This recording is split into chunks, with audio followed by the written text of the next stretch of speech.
喺溫市 River District， 有居民對其物業所屬嘅能源公司調升費用感到不滿，並指當中嘅決定缺乏透明度，且讓生活成本變得更加難以負擔。黃成希報導。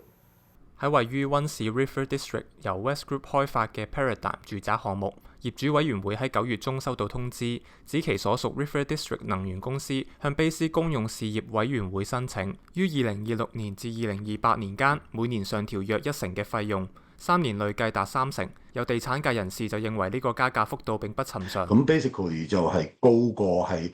BC Hydro 嘅 increase， 或者喺 False Creek 啦。嗱，我哋喺 False Creek 嗰度都係用啲咁嘅 system 嘅，佢就係3.2% 咯嚇。對該物業唯一可以採用嘅能源公司加價決定，業主們都感到無奈，並質疑到相關資訊欠缺透明度，要求當局加強監管，確保合理收費。而能源公司方面則發出聲明指，加幅主要反映維護及投資低碳能源設施嘅成本。就如果可以做啲乜嘢嘅話，其實佢哋要所有嘅業主啊、租客啊，應該攜手係真係做一啲係 noise 啦，做啲聲音出嚟，就係等政府知道嚇，咁就係加10%，其實就係遠超過係 BC Hydro 或者係 Fortis Gas 嗰啲咁咯。新時代電視黃成希報導。